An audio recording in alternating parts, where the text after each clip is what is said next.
Hey guys, welcome back to part 2. My name is Gene. I'm a corporate pilot, captain on the Pilatus PC-12, and if you didn't catch part 1, this is going to be part 2 to a video just comparing the Carenado X-Plane 11 PC-12 to the real thing.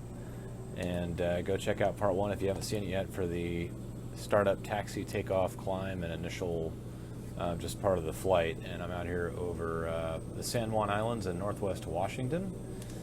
Up at 10.5, I've got the airplane in cruise, and we've gotten the cruise flow and checklist done, all that good stuff. And for this flight, we're going to just kind of go on back to the airport at Orcas Island and land.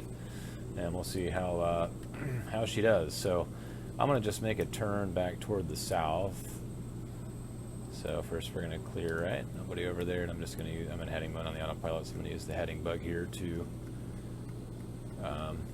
initiate a turn, back to the north, and we'll just kind of circle back around to the north of the island and then land to the south. So yeah, this is just, we're just messing around. In real life, I would have a flight plan loaded into the avionics, into the Garmin 530 here, and we would have our VNAV descent planning figured out in the box.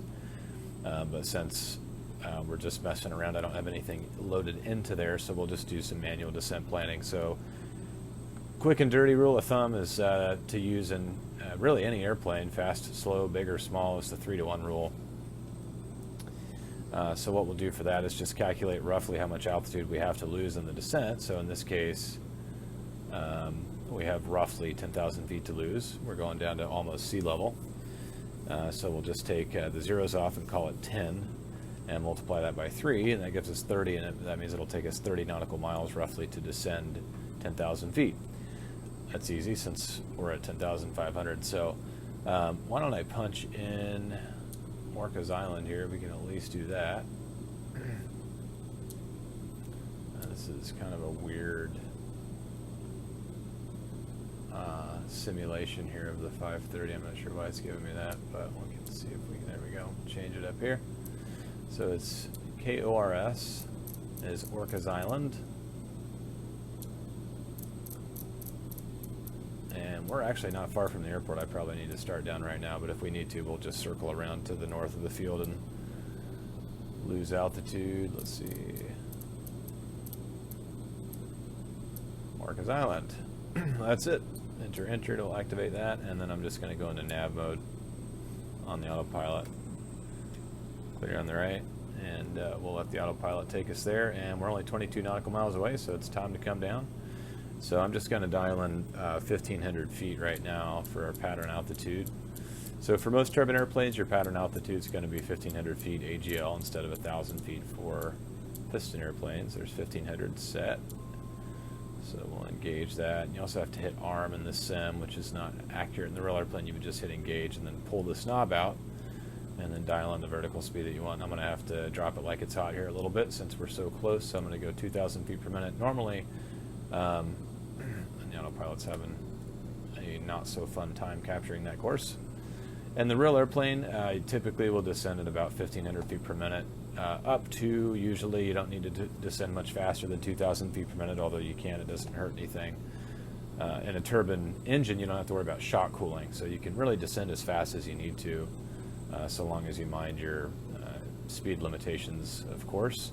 And you're pressurized, so it's not really going to hurt your ears. You just have to maintain your cabin pressurization awareness and dial in your rate of descent knob accordingly. But right now you can see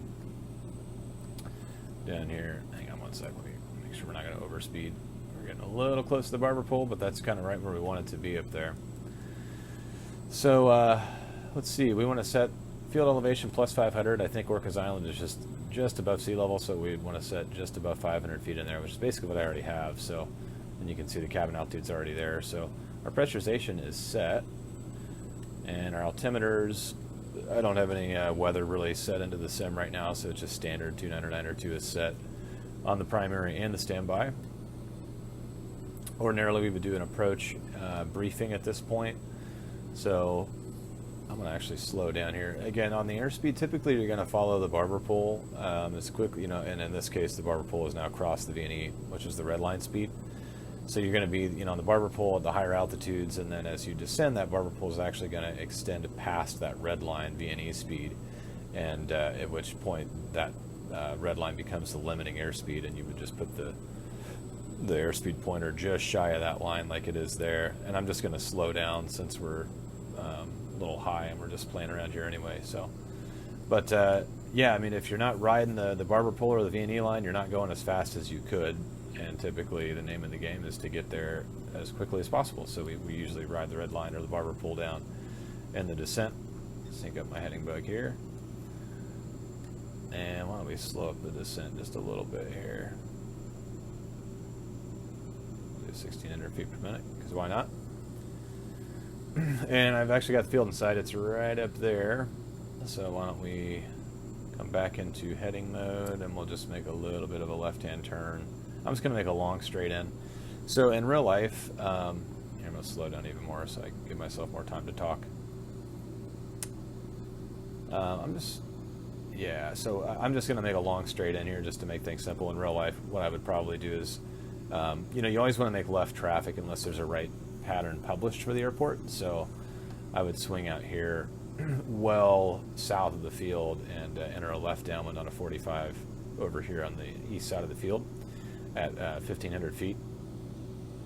But just for demonstration purposes today, we're just going to make a long straight in. So I'm going to keep coming this way a little bit off to the left. And we're going to slow down a little bit more. So again, these aren't really standard speeds or rates of descent. We're just playing around here. And again, on the way down, we're keeping an eye on the pressurization system to make sure that the cabin rate's acceptable. Like I said, in this case, we're already there. The cabin's already at about 500 feet. So the differential is going to be coming down as we descend the airplane. The cabin rate, you can see, is at 0 feet per minute. So we're ready to land pressurization-wise. So yeah, we would have gotten the weather, the ATIS or the ASOS or AWOS in this case, set the altimeters, done the arrival and approach briefing, and set up the avionics for the approach. And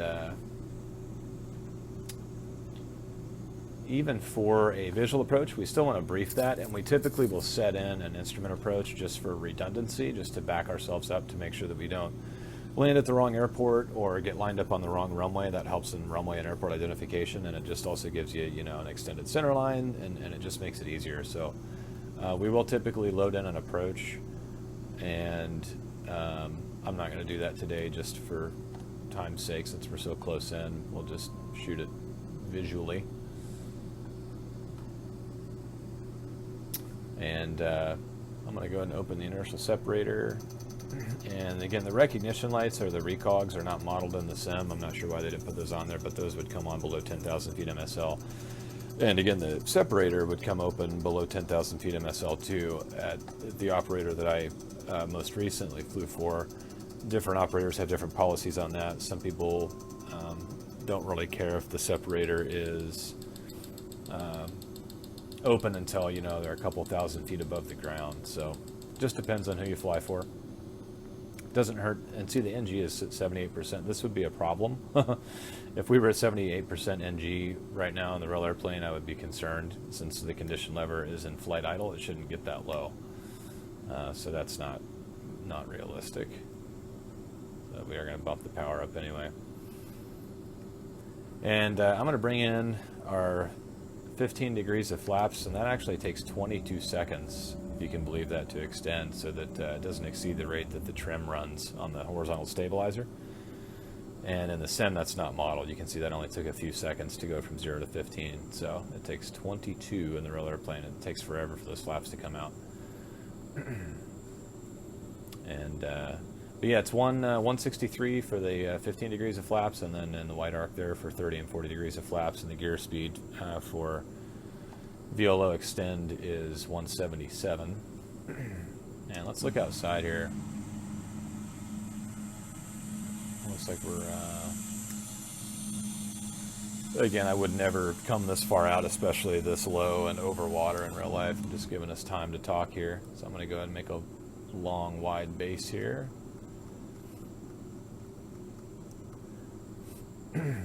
And close in, downwind, you know, the PC-12 flies pretty slow with the flaps out. You can really slow the airplane down to piston speeds. So usually 110 or 120 knots on downwind works fine. You know, you're only a mile mile and a half from the runway, so you don't really need to be much farther out than that because the airplane just isn't flying that fast. So anyway, so yeah, we would have done a checklist at 10,000 feet, and we would have done another checklist above that if we were above 18,000 feet. So 18 and 10, we would have done the approach checklist. Those would be done. And at this point, I'm going to go ahead and put the gear down. We're well below 177. That sound effect is not realistic at all. It's pretty god-awful. It's just not that scary and noisy in the real airplane. You hear it. You can hear the gear motor running, but it just doesn't sound like that. So we got 3 green, no red.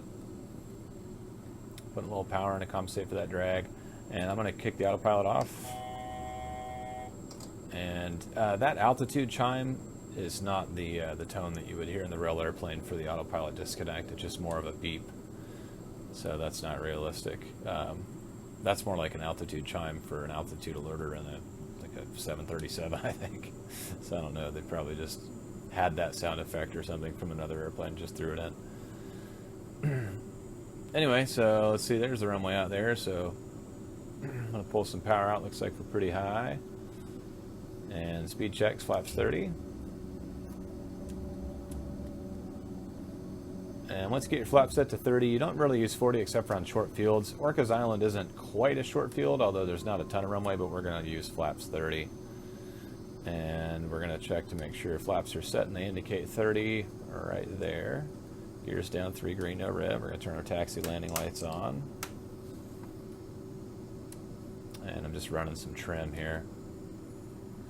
So I just turned my taxi landing lights on with my yoke, and we'll turn the wing lights on as well. And we want to make sure we have 0 differential pressure or nearly so for landing when we do, so that's good. And we would, of course, back this all up with the before landing checklist. And we'll turn the yaw damp off. So the yaw damp's away. Again, another gear check, 3 green, no red. And we confirm the runway, so that looks like the right heading, 160. I think that's runway 16 at Orcas Island. And of course, I'd be making calls on the CTAF right now as well, checking for traffic. So we're nice and high. And it looks like I'm actually out of trim, yeah. And I'm still having to haul back on the yoke quite a bit, so that's not realistic. Of course, in the real airplane, you wouldn't run out of trim. So it's going to be a little bit tough to fly the approach with a bunch of back pressure on the yoke here, but we'll see what we can do. And last check, 3 green. Lights are on, 16, and no traffic. So typically your approach speed is going to be about 80 knots, but I'm just using the angle of attack, and it's not quite calibrated right. I'll show you once we get on the ground.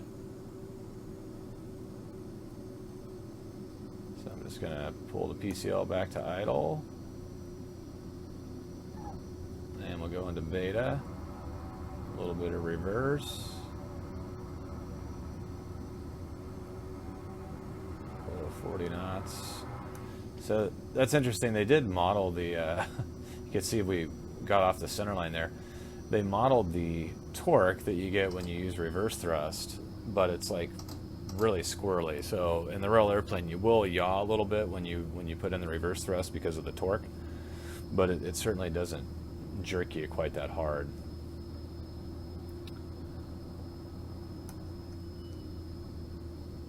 So I like the squeaky brake sound effect. That's pretty cool. Just using a little bit of beta. We'll come down, turn off the runway here.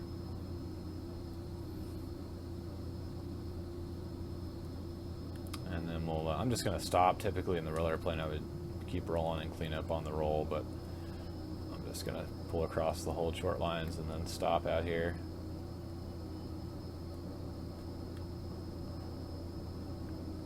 Alright, we'll just stop about right there.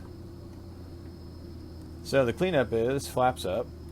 And we'll come over here and turn off our probe heat, windshield heat. Turn off our wing lights, strobes, landing lights, and the recogs would go off if they were modeled, but of course they are not. And then we'll fix our trim. And again, this trim indicator is actually reversed from what it should be, so that would actually be up high, but we'll get that recentered all 3 ways. And then once you get on the ground, you can go ahead and turn your oxygen lever to off, since we don't need that anymore. You can turn the EPS off as well. And then, yeah, at that point, we would make a call on the CTAF, and the turbine engine, any turbine engine will actually need a cool down period. It's typically about 2 minutes at ground idle. And I didn't mention during the landing roll, but I did bring the condition lever back to ground idle. So you can see it there. So it has to be minimum power ground idle for at least 2 minutes before you shut the engine down. Otherwise, you can actually shock cool the engine and you can do some damage to it. So it's not usually an issue. Typically, when you're taxiing, you'll taxi for at least a couple of minutes, and you hardly even have to really think about it. But occasionally, like at an airport like this, you might turn off the runway and just go straight to the ramp. And you know, you may have only taxied for a minute or so, and you actually have to sit there. You can either taxi slow, like abnormally slow to get your 2 minute cooldown period in, or you can pull into your parking spot and then sit there with the parking brake set and just idling the engine for the remainder of that 2 minute period before you shut the engine down, which is a little bit like awkward. People don't know why you're doing it, but there is a reason for it. So yeah, let's go ahead and taxi on up, and then we would back up our after landing flow with the after landing checklist.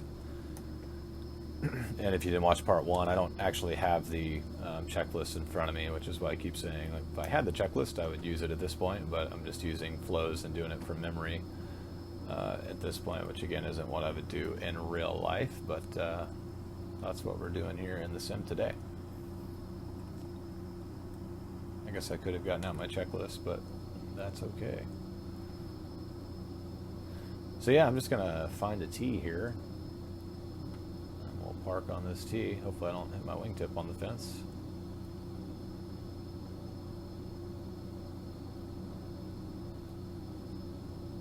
Oh, yeah, the brakes are like so touchy, it's crazy. I can't even hardly touch them at all. You just slam them. All right, so let's set the parking brake. And again, in the real airplane, I would hold the brakes, which we call priming the brakes, and then I would pull this handle. But it won't actually let me do that in the sim. I have to release the brakes and pull. And you saw we lurched a little bit there, which is why that isn't realistic. So you wouldn't want to do that in the real airplane. Anyway, taxi light can come off since we're stationary, and at this point we'll turn off our cooling system, our cabin signs. Make sure we're not missing anything down here. Everything looks good, and then we'll come up and turn off our avionics. And the standby bus would normally be off. We'll turn off our gens.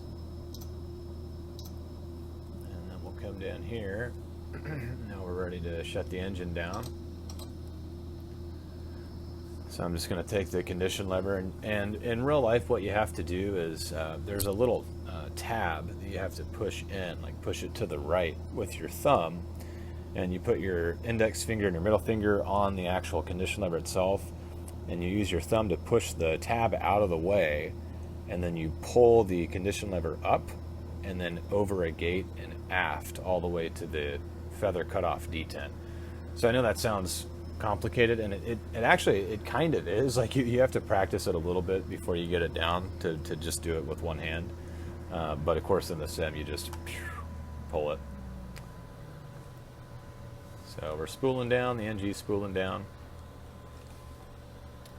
And typically you would have a ground marshal out here at this point who would come over here and put the chocks in and give you the chocks in hand signal, and you would give them a thumbs up, and then you could release your parking brake so that when they tow the airplane later you don't burn up your brakes.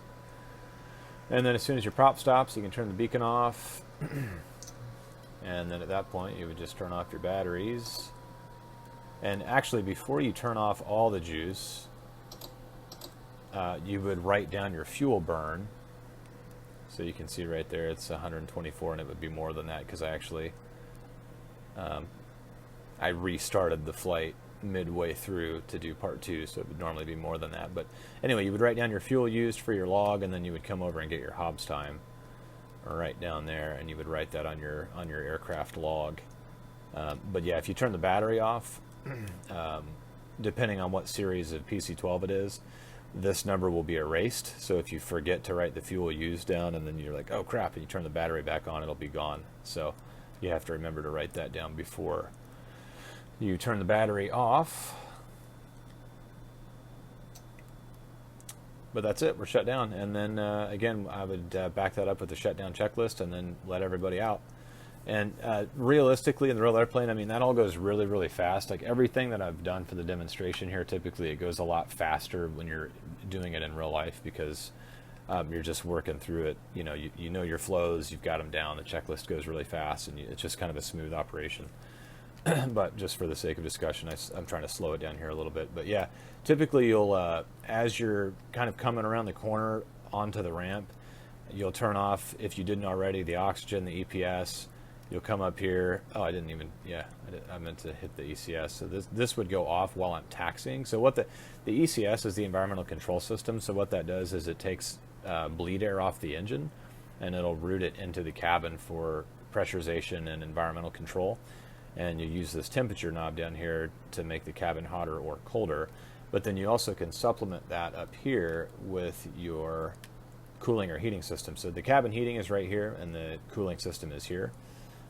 And they're independent systems, so you don't actually have to use these. The ECS has to be on and auto because otherwise you won't get pressurization. But the heating and cooling systems up here are optional. You pretty much always use them, but you don't have to. So anyway, typically as I'm coming around the corner onto the ramp, I've already turned off the oxygen, the EPS, because you don't need that on the ground, and then as I'm coming around the corner, I'll turn the ECS off, and then come up here and turn off the cooling system. Or if typically the heating isn't on anymore. Maybe on a cold day you use that for taxi, takeoff, and initial climb, and then the ECS takes over and it's fine, so you would have that off. But if it's on, by chance you would turn it off. But the cooling system is usually on, so I'll turn that off, and then all I have to do as soon as I pull into my parking space is set the parking brake and then come up here, flip the avionics off, Gen 2, Gen 1, and then come down here, pull the condition lever to feather cut off, let the engine spool down, write down my times, turn the beacon off, and then turn the batteries off, and then jump out. So typically the passengers are already chomping at the bit to get out as soon as you shut the engine down, so you don't want to delay them if possible. So time is, of the essence, so you get up and let them out to give them good service, and then you can come back in here later and get your headset, clean everything up. If you had any trash, grab it, complete the aircraft log with the date and the total times and all that stuff. Run the shutdown checklist, make sure you didn't miss anything, all that stuff. So that's typically the way I would do it. And I think we can actually open up our doors out here. Let's see, I haven't really used this. Okay, there you go. Passenger door, baggage door. That's pretty cool. So yeah, those look pretty spot on.